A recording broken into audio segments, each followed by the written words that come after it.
Le point avec notre envoyée spéciale à Kiev, Caroline Loyer. Un revers humiliant pour la Russie.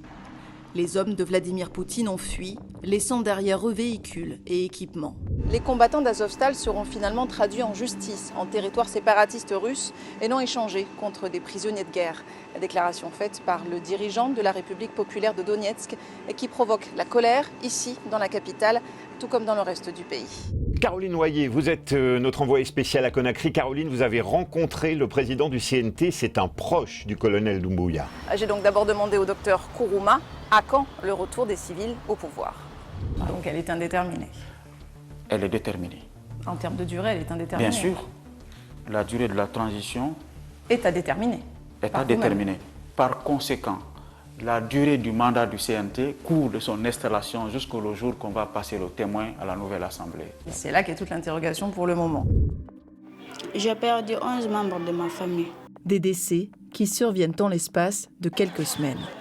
L'épidémie d'Ebola en Afrique de l'Ouest a débuté ici, en Guinée, fin 2013, avant de se répandre d'abord au Libéria, puis en Sierra Leone voisine.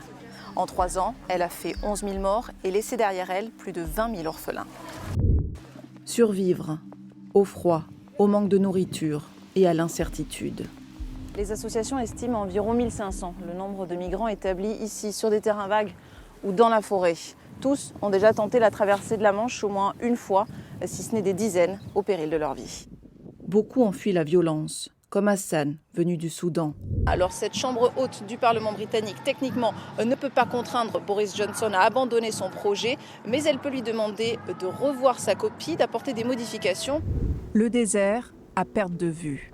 À moins de 100 km de la frontière avec le Mali, pays victime d'attaques récurrentes, ce camp abrite une force d'élite. Après une longue journée passée à patrouiller, ces hommes partagent un repas ensemble dans la plus pure tradition nomade. Alors l'atmosphère peut paraître détendue, mais la situation de l'autre côté de la frontière impose une vigilance de tous les instants. Chaque matin, c'est le même rituel dans cette banlieue de Conakry. Ces femmes n'ont pas d'eau à leur domicile. C'est donc chez leurs voisins qu'elles se servent. Machallah, Dieu merci, le voisin là nous a donné de l'eau. Maintenant, Dieu merci.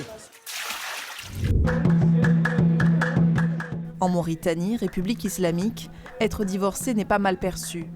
Toute femme peut organiser une telle fête 3 mois après une séparation. La belle femme chez nous, c'est celle qui divorce et se remarie. J'espère que je vais trouver quelqu'un qui me rendra plus heureuse que le précédent.